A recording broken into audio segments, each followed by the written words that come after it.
Hello, and welcome to Get Celebritized, where I bring on the most amazing guests to help you all learn how to earn more so you can live more, so you can give back more. And we know through success stories, there's a lot of twists and turns that happen. And many times you don't get those twists and turns, secret things that happen that make the difference from a person making it to living their dreams, living their passions, to those that are still struggling. So without any further ado, I'm going to bring out the absolutely fabulous and gorgeous, talented, amazing woman, Barbara Majeski, who's a TV personality and lifestyle expert for the Today Show, but she's also a survivor. Yes, I said survivor of stage 3 colon cancer and a tenacious divorce and all the things life brings you, but she is making it. So I'm going to bring her on right now.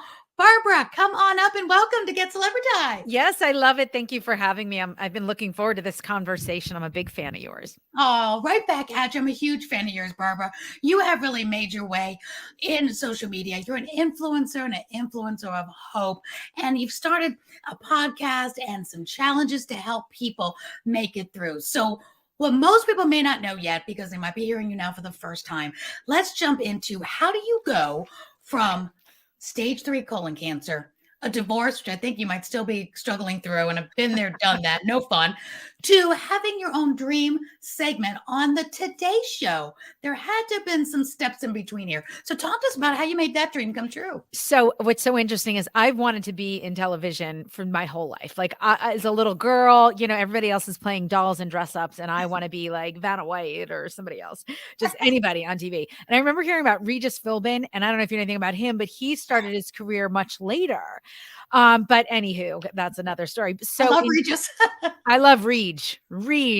So in 2006, I read The Secret. And if you ever read The Secret or anything about law of attraction, you can't hold yourself back. They're like, there's something coming across your mental screen that you're supposed to be doing. What is it? And you have to write it down, and then you have to you're going to manifest it. And I was like, well, I guess if I'm not holding back and I'm not stopping, my dream is to be an on-air television contributor on the Today Show. And I'm writing this down, 2006. I'm a stay-at-home mom of 2 baby boys. And I'm writing it down. I'm going, who do I think I am? So I'm writing this down. And law of attraction and manifestation is like, you have got to, that's, it was meant to be. But I'm like listening to this voodoo schmoodoo, yucca. I'm like, okay, Today Show. Yank this mom out of nowhere, New Jersey, and put her on TV. So anyway, fast forward to 2016, 10 years later, I'm in the middle of chemo for stage 3 colon cancer. I'm 42 years old. Those 2 boys are now in 6th and 4th grade. And I have a daughter who's in pre-K, and I'm really struggling with chemo. I'm on my 9th round out of 12. And I'm like, oh my God, this is where my story ends. My story is ending right here. There's no way I'm surviving this chemo stuff. And I know. right? It almost killed me. Cancer is curable a lot of the times. It's the chemo that almost kills you. It is no fun. No fun. And the chemo brain is not a joke. Like, I mean, we say it's a joke to levity, but it's actually a real thing where your just neurology is scrambled.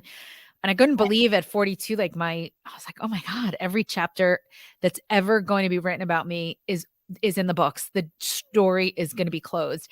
And I regretted so much about not even being in active pursuit of my dream of being in television. I swore if I ever got another shot, I would never let those voices of fear or self-doubt or even care about the weight of other people's opinions stop me from being relentless in the pursuit of living out my dreams.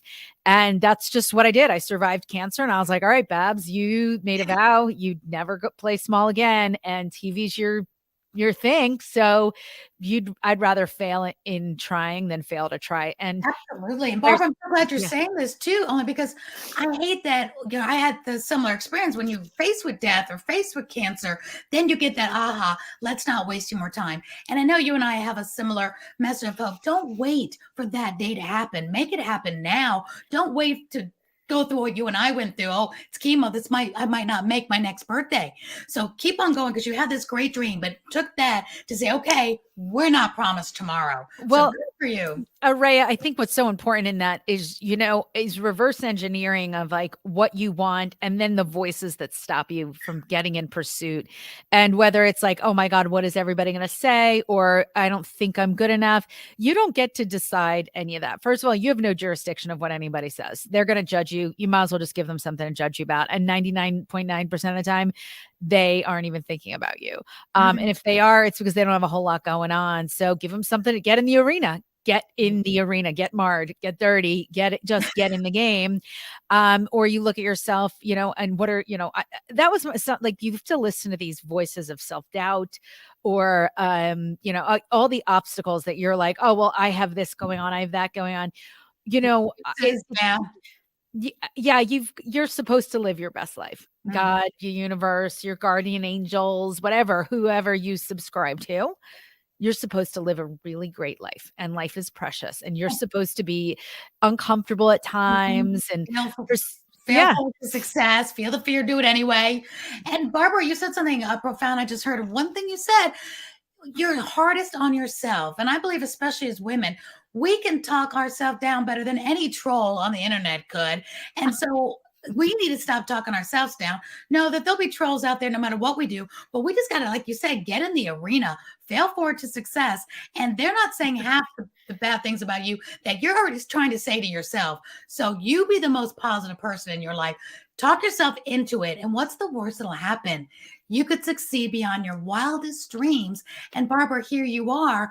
Your wildest dreams came true. So I want to continue this. How did that actually happen? Because you gave into let's do it. You almost died. Thought that would be your last birthday. And you said, okay, no time to waste. Well, a couple of things. Number one, I signed up for a 2-day intensive in New York to learn how to do media training. So you start to like reverse package. Like, all right, I want to be on TV. I don't know how to be on TV. Well, how do you learn how to be on TV? You take a course. Well, I'm not going back to college, but now they have like all these things on the interwebs you can go find. But I found a 2-day intensive. Anyway, 24 hours before my 2-day intensive, it gets canceled. And I'm completely heartbroken because I secured childcare and I had booked a hotel and I was like going to be a big girl and like go into the city and da da da. Anyway, did everything right.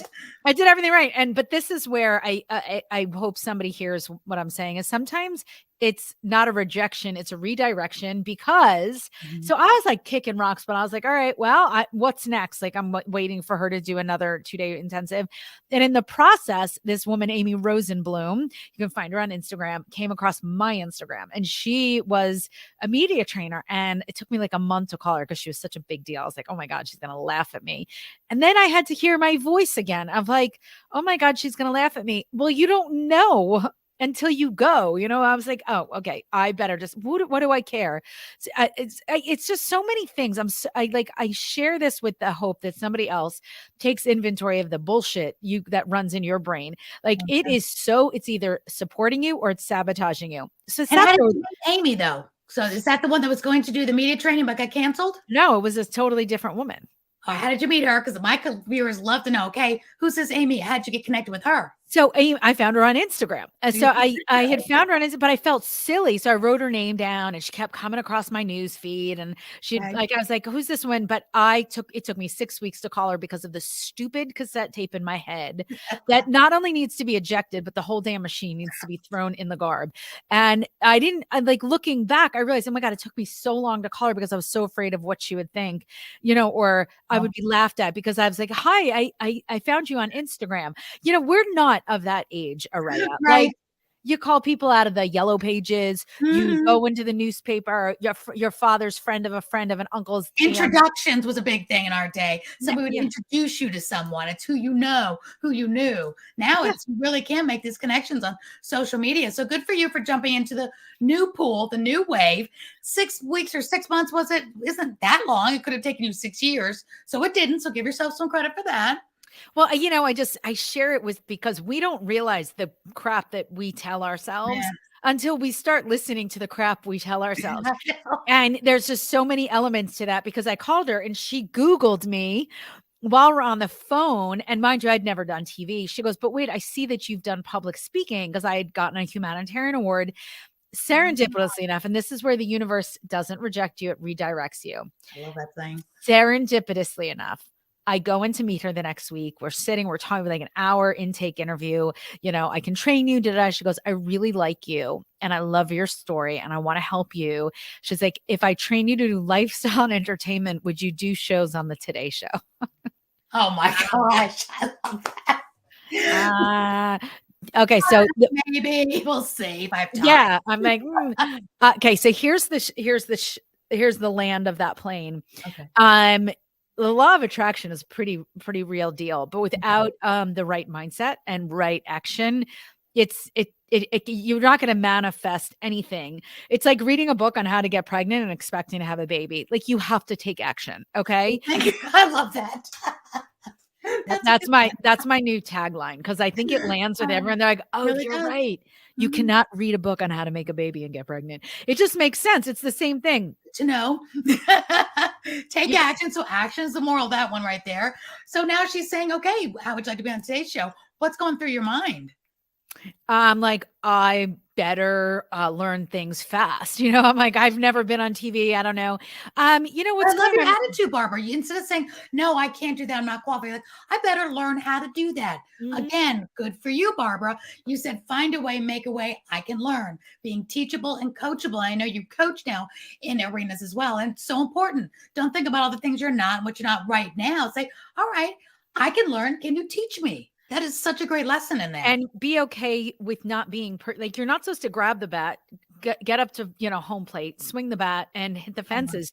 You gotta get up to bat. You gotta swing. You gotta do you've got to practice and you got to be okay with having a first run at it and not like, you have to be okay with being in the suck. It doesn't mean you suck. It just means you are in the suck, and I think that people don't understand that. Like you have to go through that phase to get to mastery, to get to really like, yes, some people have natural talent or natural whatever, but the truth is there's always a growth and there's no way you're showing up and you're going to, swing for the fences. You'll swing for the fences, but you're probably going to whiff the ball anyway. So at the end of the day, again, it was like, so my very first booking, believe it or not, my very first television appearance was on the Today Show.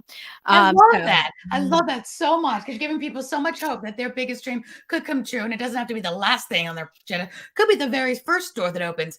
So you're thinking, though, you've never been on TV. She's offering this. What happened in that interim? Did she give you training or did she just throw you in this pool? What happened? Oh, yeah. I did full on media training for about 6 months. And I had to set up like, okay, let's pretend you're doing a 4th of July segment. What are you, give me a demonstration. So I came up with like different drinks and different to-go goodie bags and all this other, stuff. And then I went out to the Hamptons and I spent 3 days doing like an intensive with her. And it was really hard because it was like, you have to pretend you're on TV, but you're not on TV. You just have Amy standing there going, hey, stop that. Like, yeah. And I'm like, oh my God, this woman is terrorizing me. But the rest is history. And now today, Aurea, when people ask me, so that kind of leads me to like what I teach people now, like why I do courses on action, is a lot what I just said about being pregnant. Like you can't just buy a media trainer and expect to get on the Today Show. You can't buy a book on how to get in shape and expect to be the next fitness model. I think what we're missing so much is the taking action and getting through the learning something and getting to mastery is just awkward, uncomfortable, frustrating. It's like you see yourself like, belting out tunes like you're Tina Turner and you're, squeaking like a duck in a bathtub. There's a curve. You heard me sing. Okay. Yeah. Oh yeah. You and me both. But it's not something that I want to learn, but now I just really am passionate because when people would ask me, how did you get on TV? I would say, oh, I hired a media trainer. And for some reason, you ever have that voice in the back of your head? I was like, that's not the answer because so many people buy so many things with all the right intention. Like you buy the Peloton. yeah, you can't buy the things and get the things. You have to do the things. Like I had to do the practice. I had to show up every time to, Amy's sessions. I had to make an ass out of myself in front of her. I had to like have her yell at me at times. Like it was horrible, the learning part. And then I had to go on TV with like no TV experience in front of America. Like, I love it. I love it. Today's show is like your first cutting your teeth on television, but it was meant to be, and you still went through the paces. You still were willing to learn. And so I bet some of the people that are watching and listening, Barbara, are thinking, why you? All right, you called out of social media. You guys connected. She saw you won an award, but you're talking, the Today Show. You're talking national television. She could have picked from a million people to say, let's bring you on. Do you want to do a lifestyle gig? How did you think? What do you think made that difference when people are going for that, maybe the job of the lifetime, trying to go to the head of the line because that's their calling and that's got purpose for them? What do you think might have been some special sauce that happened there? The special sauce is. Do you ever read the book The Go-Giver? No, but I've heard you talk about it. I want to get it. If anybody's listening, just download it and or go on Amazon, go get it right now. Put it on Audible, whatever. It's just a simple, fun, good read that can change how you behave in the world. And the reason I bring it up is I had launched a philanthropy initiative in my early 30s to help children with special needs. And it was really, I have a brother with special needs. And I was like, you know what? I've got a really big mouth. I've done sales. I'm like, I could probably leverage my sphere of influence to help raise money for this group called Operation Smile. And I embarked on this huge undertaking. Like I'm like a crazy lady. I was like, you know what? I'm just going to fund a mission. Like all this, I'm crazy. There's a part of me that's like, if I'm not uncomfortable, I'm dying. Like you gotta, whatever. So I launched this philanthropy initiative. Long story short, takes me like a year and a half. I finally raised all this money to fund a medical humanitarian mission. And so I'd gone on a medical humanitarian mission. Then 5 of the volunteers were people that helped me do this fundraising mission. Long story short, they come back, they're like, Barb, thank you. I've never done humanitarian work before. It's changed my life. They're better for it. You're a changed person. I love that. Long story short, I go in 2015, they call me up and they're like, Barb, we want to give you a humanitarian award. And I'm like, what? Like, I'm a stay-at-home mom, just doing things because I think of my brother. And I think, you know what? I need to speak for those who can't speak for themselves. I never did it for like a humanitarian award. I was like, oh, a humanitarian. They're like, there's going to be there. So it ended up being this huge event in May. So I'm a stay-at-home mom in Princeton, New Jersey. They're like, come up to Cipriani's in New York, the iconic Cipriani's, New York. We're talking red carpet. Eli Manning's there. Johnson & Johnson's the corporate humanitarian award winner. I am just this nobody stay-at-home mom. I'd never made a presence on the internet at all. No Google searches on Babs. There was nothing to find on me. Anyway, so I end up getting this huge humanitarian award. And to bring this back to the Go-Giver, so at that event, and because I had done so much advocacy for this Operation Smile, I really learned how to articulate myself. So I got very good at speaking and motivating and be like, we've got to do this work. So I had just conference calls and for me, I was like infiltrating all of these company things, my former company. And anytime there was a place to speak, I was like, I'm coming in, I'm going to talk about my family. So I became like this total like bull in a china shop. I'm like, I heard you have a meeting this weekend. I would love to come in and give a 10 minutes. So I learned how to speak quickly, get my point across, be motivating, like be captivating in a very short period of time. But remember my why.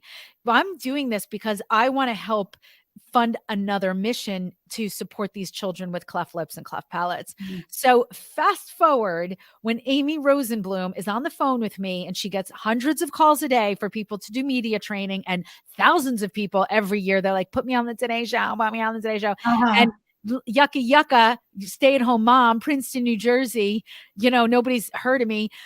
She's like, your voice sounds good. Let me Google you. She Googles me. What comes up? I'm speaking on stage at Cipriani's. And she's like, wait a second. You do public speaking. Let me listen to you. And she puts me on hold. I'm like, oh, shit. And she gets back on the show. I want to meet you next week. And I'm like, okay, I'm going to meet you next week. So the reason I want everyone to understand is I want you to get the book, The Go-Giver, because I do believe that the universe will conspire exponentially in your favor when you live a true life of service. You don't hold yourself back. You give and you give and you give. The universe is going to pay you back 10x that. So not only did I get, that moved me right to the front of the line, right? It moved me right to the front of the line. I did not have to report from dumpster fires in the bowels of New Jersey or Van Buren. I went right to the Today Show.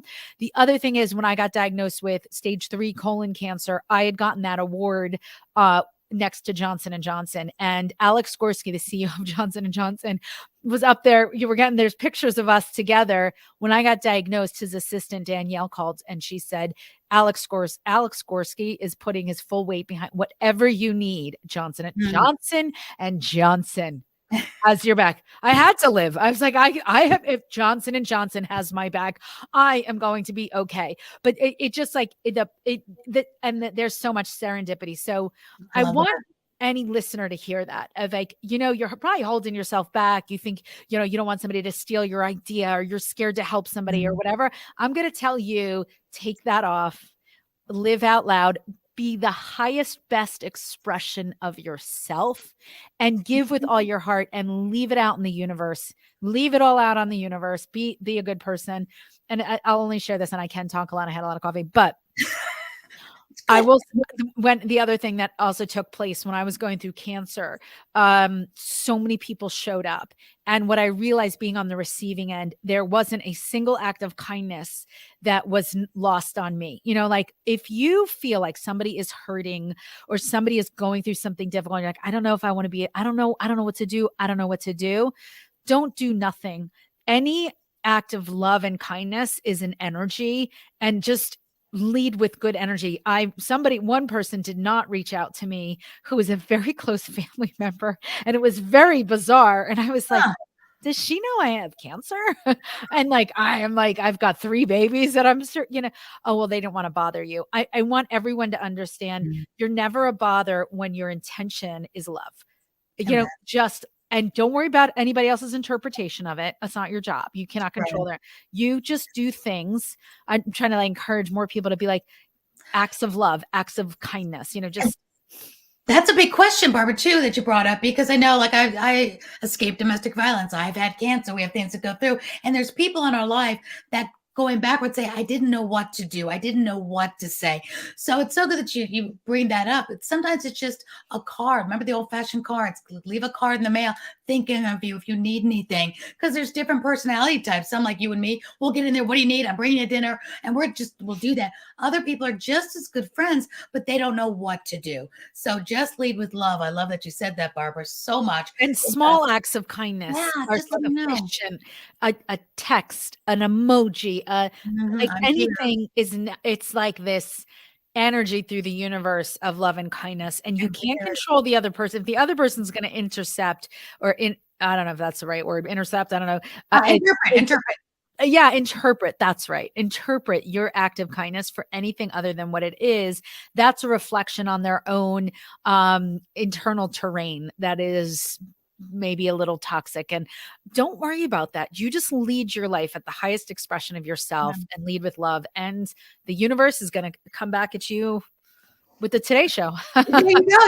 Your dreams, your wildest dreams. It's so important to know that. And Barbara, you and I I feel like you're like my long lost sister. Been through the divorce, been through the cancer, and take it from us, whoever's listening or watching, that we love to hear even that little emoji, just knowing you're here, you're there, you're listening, that we're sick, that we're down.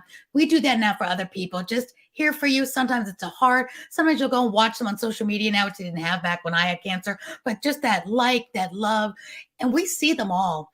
Sometimes people don't think, if I give a like to Barbara's messages or whatever, she's not going to see it. We do see it all. Barbara, I know you see it all. And just sometimes that just shows, they know I'm sick. They're praying for me. That's all I need. Or they're thinking of me, or just something. So if you're a caregiver or a friend, just let them know you're there. Sometimes that's all that's needed, and it is seen.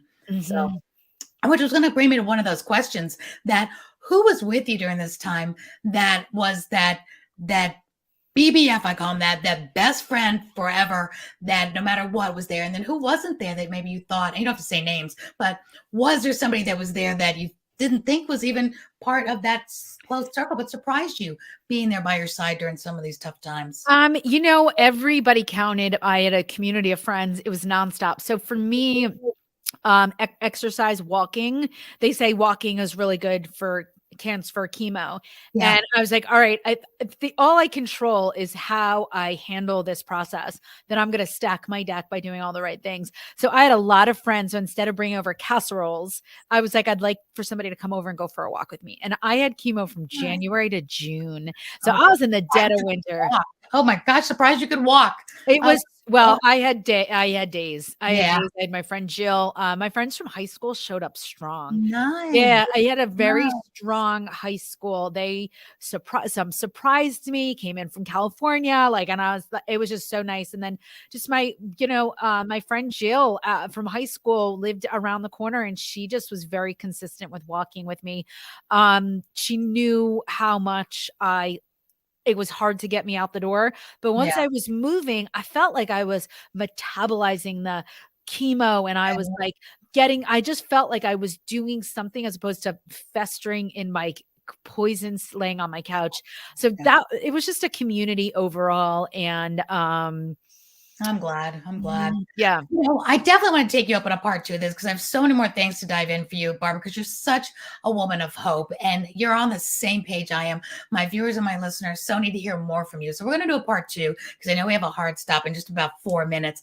So let me ask you this for the ending of part one. So part two to come, because you're doing so much. You're doing podcasting. You're doing challenges for people to get them up, to get them active. You have a huge following now on Clubhouse, Instagram. We're talking over 24,000 on Instagram, over 30,000 on Clubhouse. You're just leading a movement of hope. So I really want to tap into that. So for my last question as we end this segment is, we know that our children don't do what we say, they do what we do. And you have 3 beautiful children, 2 boys and a girl. What do you think was a few things they learned in these last 3 minutes we have from what you did as a mother going through this? What do you think some of the things they've learned, or you hope they learn by things that you took action on? I think what I hope they always take away is maintaining a positive attitude. And I teach them all the time. I'm like, you control 3 things: your attitude, your effort, and your intention. Like, look at your intention. Where are you going? What are you doing? And you control your attitude. So even through chemo, I know that my kids got to see, like, I was like, you know what, doing the best I could under the circumstances, remaining optimistic, showing them I was eating right and walking. And, Friends. I couldn't control my diagnosis, but I could control how I handled my diagnosis. So just always being, active in my recovery and my health, being healthy. They see me this summer. They saw me do a 1 mile open water swim, which is crazy. Wow. So I hope they see my courage. I'm like 5'3" on a good day, and I don't know if I really am. And I'll be In heels. in heels. I'm in my late 40s. And I'm still active. Like, I'm but I always punch above my weight. Like, a friend was supposed to do this 1 mile open water swim for her father who died of colon cancer. And she couldn't do it. She got sick. I said, okay, I'll jump in and I'll do it. But I hadn't trained for it. And I show up and it's all like lifeguards and swimmers. And they're in like their Speedos and their fancies and their caps. And I show up, I'm in like a Tory Burch red bathing suit. I'm like, I like that. I was like, oh my God, like, okay, so I was supposed to wear a real suit. Okay. But it was all I had. I would rather, again, like, and I knew that they have jet skis. So it was this open water ocean swim. So you swam out and back. It was a lifeguard swim. But I was like, you know what? If I am not feeling out there, I will wave down a jet ski. But I would rather try, like, this is what my kids got to see. I said, listen, my friend Steph can't do it. I'm the right person to do it. It was on our the day that he died of colon cancer. I'm like, I have to do this in the name of colon cancer. I get to do this, to try and be crazy. I get to live a crazy good life. Okay. I get to do, I can sit on the side, but the best part, Array, and I'll land it here. We all go in the water. My timing chip falls off immediately. I stuff it down my Tory Burch bathing suit. That is like literally 7 years old. 7 years old.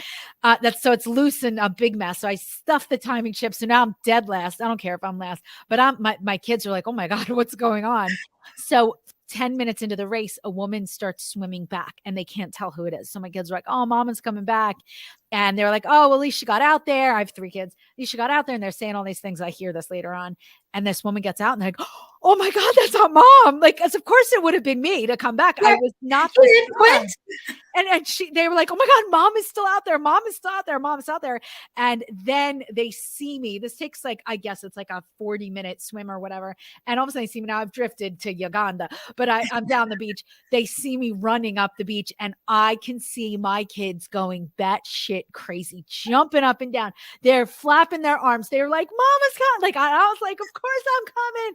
And, when I tell you, my oldest Gabe was like, mom, you don't understand. And then you swam in, like he's telling me the story of me, but to see how he was like, you're such a badass mom. I can't believe you finished that. You're a fucking nut job. Like all the things. And I'm like, and I think I know for their lifetime, you've got to say, because I am not like, you don't look at me, you're like, she's a baller swimmer. You're like, oh, she's okay.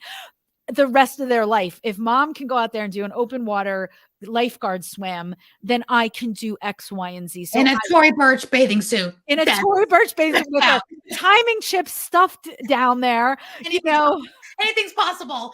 I love it. Anything is possible. And that they can choose to be on the sidelines or they could choose to be in. Like, it would have been okay had I turned around. It would have been okay. Yeah, but what the point is that I got in, and I am glad that I finished. But I hope they can draw upon that, because they absolutely are. You're going to tell. I can hear it. I know you have to go. I'm going to have a hard stop. But you see them cheering in the background, thinking that, oh, maybe she's coming back, but she's not. I can already tell from the stories you're telling me. They see an action taker. They see a woman that is showing them how to go over, under, around, or through. Because one thing we can guarantee to our children is they will have hard times. They will have pain and sorrow. It's not every day, but it's how you deal with it, what you choose to let stop you. And you're really showing them by example that nothing stops you. It can be redirected and look different, but everything you said from the beginning, from the Today Show to where you are now and all these things, and you're not even done yet. I love you say you're in your early 40s. I didn't even win my Emmy till I was 48, and I didn't even dawn the TEDx stage until I was 60. So you got a long way to go, and I'm not done. You're not done. That is for darn sure. And those kids are learning from such a powerful action taker. Barbara, I know you have to go now. We're going to come back for part 2. Yep. Absolutely adore you. You are giving hope, and I want everybody to go to BarbaraMajeski.com. I want everybody to get the book, The Go-Giver, because Barbara said to go get it, so we're going to go get The Go-Giver, and your podcast, Bearing It All. We're going to talk about that next time, because it is all about bearing it all and showing these levels of success as well. Barbara, thank you so much. I'm respecting your time. Now you have to scoot. Thank you. Part 2 coming up real soon on Get Celebritized, where you learn how to give more, live more, and earn more, live more, and give back more. Barbara, thank you. Mwah. Thank you. Bye, darling.